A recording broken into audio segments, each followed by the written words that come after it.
今から2時間半ほど飛行機に乗ってクロアチアのドゥブロブニクに向かいます。この日はヒースローが大渋滞していたので、結局1時間遅れぐらいで出発です。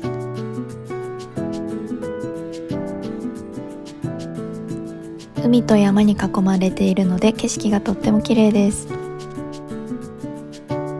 到着したらまず空港シャトルバスでホテルに向かいます。シャトルバスはこの赤い矢印の通り、まずは旧市街の東にあるプロチェモンに泊まり、その後終点のメインバスステーションに泊まります。今回私たちはホテルはこの辺に取りました。ちなみにドゥブロブニクのローカルバスの路線図はこんな感じです。滞在してみて感じたのは、バス停がホテルと近い方が圧倒的に楽だということだったので、ホテル選びのご参考にしてみてください。またシャトルバスは飛行機到着の30分後に出発するスケジュールになっているのでご注意ください。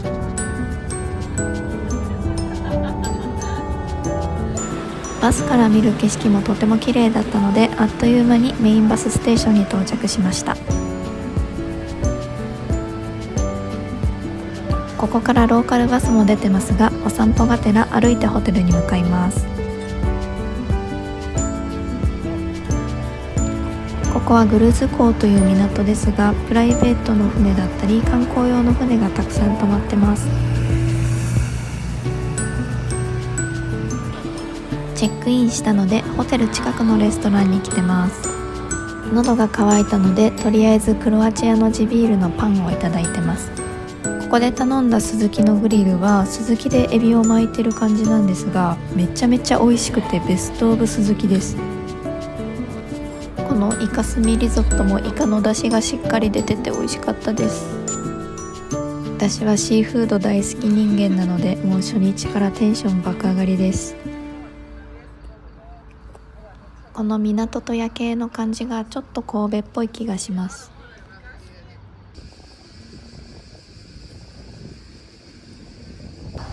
おはようございます。今日は朝からラパドビーチという広いビーチに行ってみます。気温30度の中20分ぐらい歩いただけでもうヘトヘトです。ヨーロッパの方は海に入らず焼いてるだけの方も多いですね。水がすっごく透明で綺麗です。こういう子供用の遊具が置いてあったり、海岸線がとっても長いので人は多いけどあんまり混んでるような感じはしませんね。またドゥブロブニクのビーチは小石が多くて、かついきなり結構深くなってる印象です。さっきより空いてるエリアがあったので、ここで海水浴をしたいと思います。水は冷たいけど透き通っててすごく綺麗です。魚はここはあまりいなかったです。ビーチの近くのお店には水着やマリンシューズ、シュノーケリング用品など売ってあって、そこまで高くなかったので現地調達してもいいかもしれません。帰りはバスでホテルに戻ってシャワーを浴びます。ホテル近くのお店でお昼ご飯を食べます。港のすぐ近くなので景色がいい感じです。今日は違う地ビールを試してバーガーを頼みました。とってもジューシーで美味しいです。バスに乗って旧市街の方にやってきました。これはピレモンのすぐ外から見た景色です。カヤックをしてる人がすごく気持ちよさそうだったので、私たちも滞在中にどこかでカヤックのツアーに参加しようと思います。ドゥブロブニクの旧市街は城壁に囲まれていて、中に入るには3つの門のいずれかを通ることになるのですが、ピレモンはそのうちの一つです。1991年から始まった紛争では、ドゥブロブニクの旧市街の中の建物も結構な被害を受けたようです。門をくぐるとハイシーズンということもあってか、人の多さにびっくりしました。入り口近くには水飲み場があって、ここの水は湧き水で飲料可能ということで、熱中症対策として持っていきます。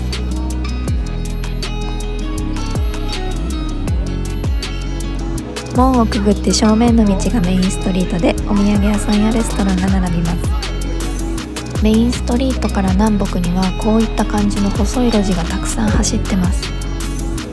今からケーブルカーに乗って景色のいいところに行くので、ブザ門という別の門から旧市街を出ようと思います。階段がつらい。これはちゃんと乾くのだろうか。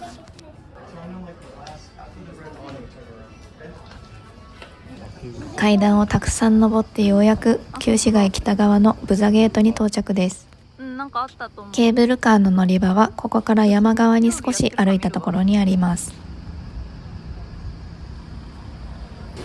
チケットちょっと高いけど、この暑さでは歩いて登れないので乗ります。ほとんど並ばずにすぐ乗れました。そしていい場所をゲット。建物の屋根がみんな茶色くて統一感があって、ザ・ヨーロッパな感じ。ここは魔女の宅急便の舞台として有名ですが、確かに見てみたらキキがいそうな気がします。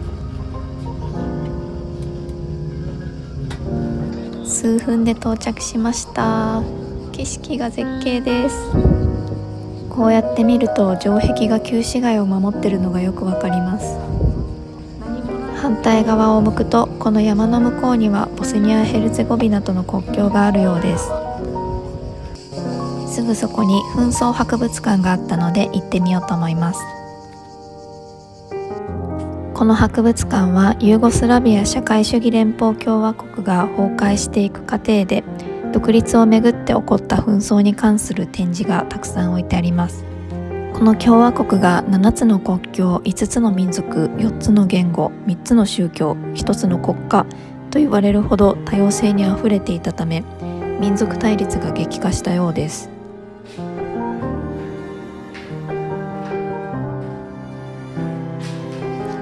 この博物館の建物ももともとは1991年から95年までのクロアチアの独立戦争の際に守備の第一線として活躍した要塞なので、爆撃で破壊された後も生々しく残っていて、ここがいかに激戦地であったかがよくわかります。帰りもケーブルカーで降りて旧市街に戻ってきました。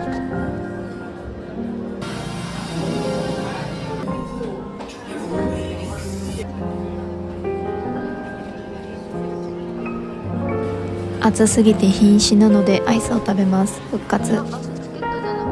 お腹が空くまで時間を潰したいため、ピレモン近くにある修道院にやってきました。ちなみにここはドゥブロクニクパスというパスを持っていると無料で入ることができます。私たちも今回は3日分のパスを購入しました。一部の観光施設に無料で入れたり、ローカルバスに無料で乗れるのでおすすめです。エアコンが効いてるカフェがあったのでちょっと休憩します。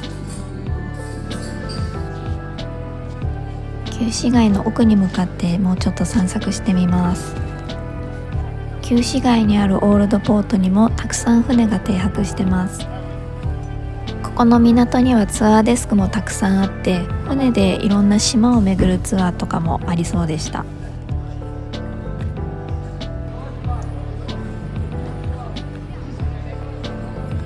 無事にお腹が空いたのでご飯食べます。おしゃれドリンク頼んだらめっちゃ高かった。今日もタコサラダ。ここのタコが一番柔らかかったです。このイカもプリップリですっごい美味しかった。シーフードパスタはエビ、貝、イカがゴロッゴロ入ってました。おお腹いっぱいなので旧市街をちょっと散歩してから帰ります。ここの階段はどうやらドラマゲームオブスローンズの舞台となったようです。旧市街は特にどこを切り取っても絵になりますね。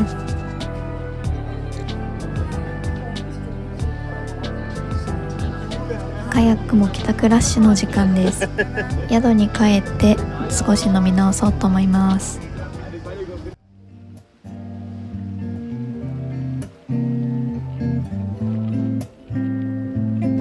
おはようございます。今日は朝からロクルム島に行きます。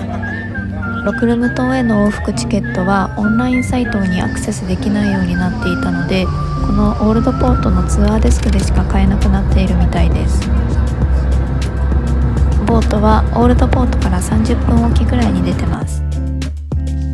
海がめちゃめちゃ綺麗。15分ぐらいで到着しました。この島にはビーチや湖、また植物園や修道院もあります。ここの湖は海水が入ってきているので死海と呼ばれているようです。小さいお魚もいて水もとても綺麗です。湖なので小さいお子さんも安心して遊べるかもですね。湖の近くにはビーチというか、もはや岩の崖みたいなところがあります。ロクルム島ではマリンシューズがあった方が絶対いいと思います。こうやってはしごを降りて海に入っている人がいるので、私たちも同じように入ってみようと思います。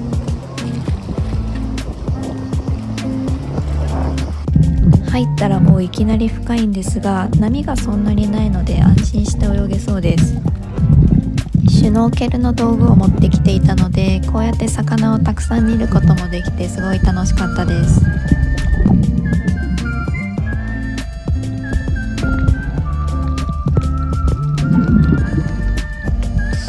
疲れ果てたのでちょっと休憩。ロクルム島にはたくさんクジャクがいるんですが、なんと親子に遭遇しました。ちっちゃくて可愛い。若い子たちはこうやって湖に飛び込んだりしてました。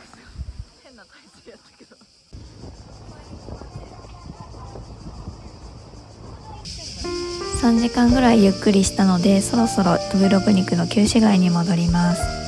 ロクルム島はだいたい半日ぐらいで十分回れるかなと思います。船はこんな感じの遊覧船です。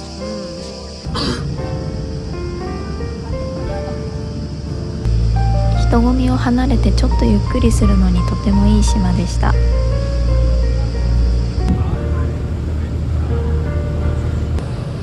帰り道に洞窟のビーチも発見。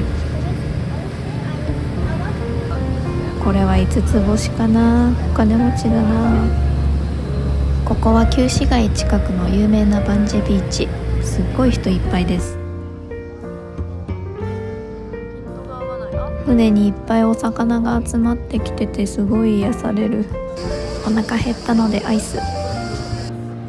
あれからホテル戻って着替えてゆっくり晩ご飯食べに来ました。今日はクラフトビール、柑橘系の味がして美味しいです。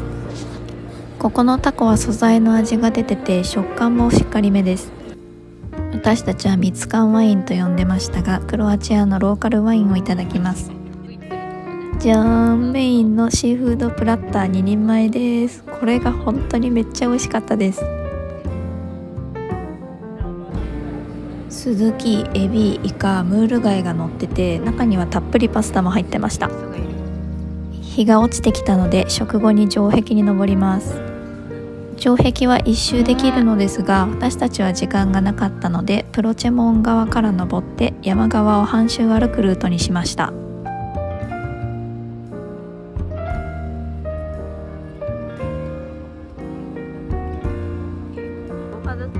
夕日に染まったオレンジの屋根の旧市街もとっても綺麗です。夏は日中に登るととんでもなく暑いと思うので、これぐらいの夕暮れの時間帯に登ると涼しくてちょうどいいと思います。城壁の上でも階段やアップダウンがあるので歩きやすい靴がおすすめです。誰がプレーできるのかは謎ですが、城壁の中にバスケットコートもありました。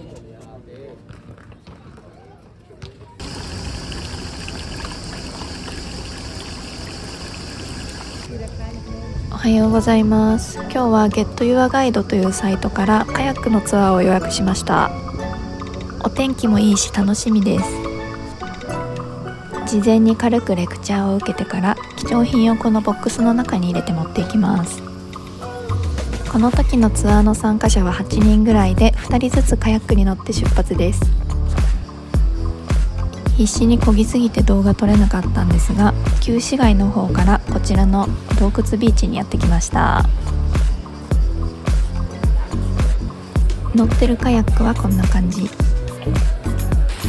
ツアーにシュノーケリングも含まれているので、このビーチでシュノーケルを楽しみます。洞窟ではだいたい30分ぐらい自由時間があって、その後また旧市街の方に戻ります。今日も気温は30度くらいあるので、ちょいちょいサボりながら行かないと結構しんどいです。こうやってプカプカするのも楽しい。こうやって海の上から旧市街やその周りのホテル、ビーチを眺めるのもすごくいいです。旧市街の城壁の外にこんなビーチあったんだ。一旦ホテルに戻ってまた別のビーチに行ってみます。今から行くのはベレビュービーチってところなんですが、ビーチに行くまで結構な坂道と階段があるのでお気をつけください。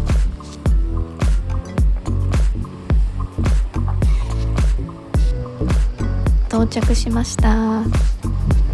海の色が本当に綺麗です。ここは幅はあんまり広くないけど、ブイが結構遠くに設置されてるのでのびのび使えそうです。その前にビーチに面したレストランで腹ごしらえをします。午前中のカヤックで疲れ果ててしまったので、ここでは日陰でのんびり過ごします。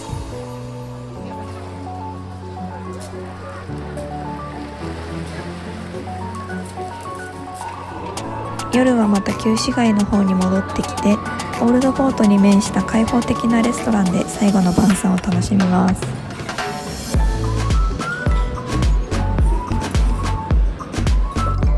このソービニオンすごくフレッシュで飲みやすかったです。今日でタコサラダともお別れ、悲しいです。でもここのは味付けしっかりしててすごい美味しかったです。このエビのカルパッチョもプリプリで美味しい。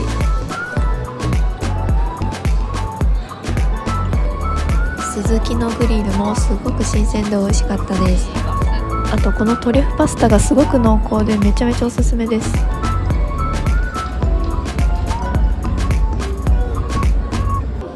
ご飯が美味しすぎてワインが1本では足りませんでした。美味しかった。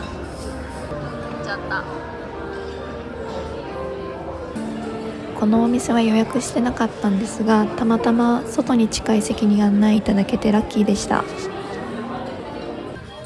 帰りにお土産を買って帰ります。たくさん歩いた旧市街ともお別れです。寂しい。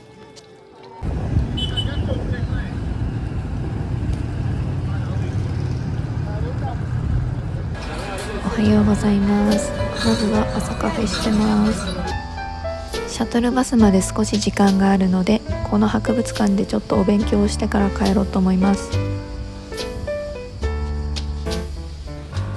この博物館では当時社会主義共和国だった国家がクロアチアの人々の考え方や生活にどんなことを強いてきたのか、またユーゴスラビア解体に伴ってそれがどういう風に変わっていったのかなどを見ることができます。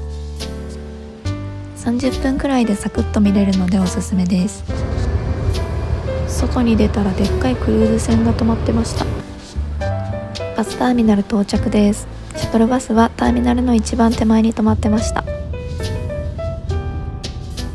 ちなみにシャトルバスは行きと帰りで停留所が違うので注意です。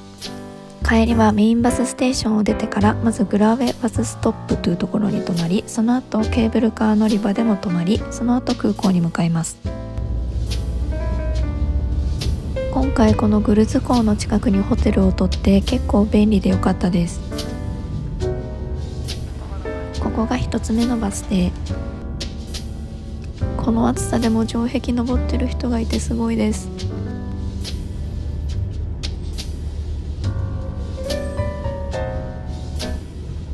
ここが2つ目のバス停。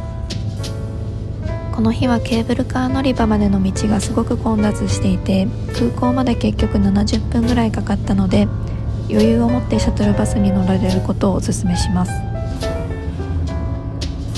ドゥブロブニクは本当に海が綺麗で、街並みもすごく可愛らしくて、ご飯も美味しくて最高でした。空港に着いちゃいました。最後にローカルビールを飲んで帰ります。4泊5日大満足の旅でした。ありがとうクロアチア。今回も最後まで見ていただきありがとうございました。よろしければいいねやチャンネル登録よろしくお願いします。